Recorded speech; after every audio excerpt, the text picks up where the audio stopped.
All right, it's been a rough few days. I've been trying to get this plate here on the bottom of my motor, and one of the things I've noticed that Volkswagen does on a lot of these air-cooled motors is they don't just use nuts and bolts. They have holes threaded into things like the case, and then they use studs that they put into those holes, and then you put nuts on the end of those studs to hold things to the case.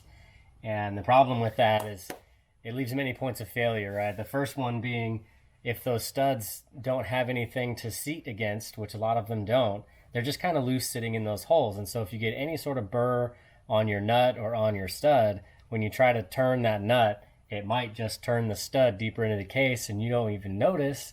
And then the next thing you know, when you try to tighten it, the nut's only grabbing one or two threads and it just rips those threads right off that stud, and now your stud's ruined.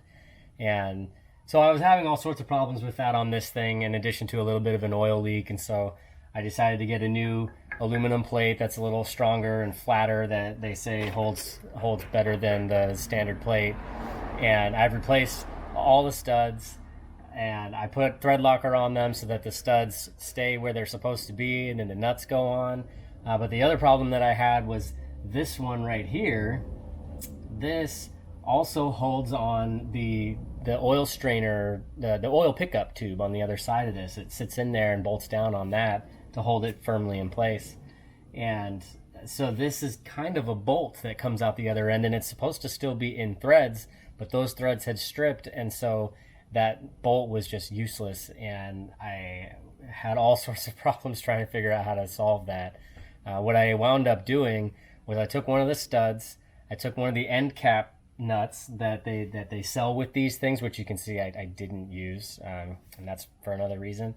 But I took one of those cap studs, or cap nuts, stuck it on the end of the stud, used thread locker for that, put a washer on it, wrapped a bit of wire around it, fed it in there, and then pulled it through on this side.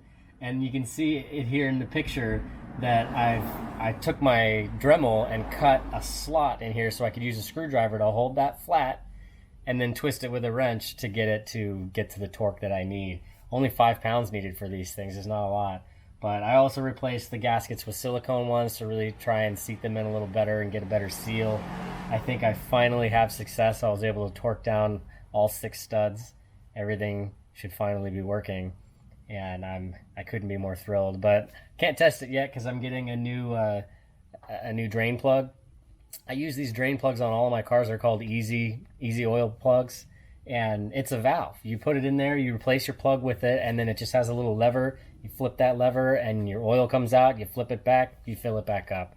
That's not going to help me when I need to clean out the strainer, but it'll help, when I don't do that.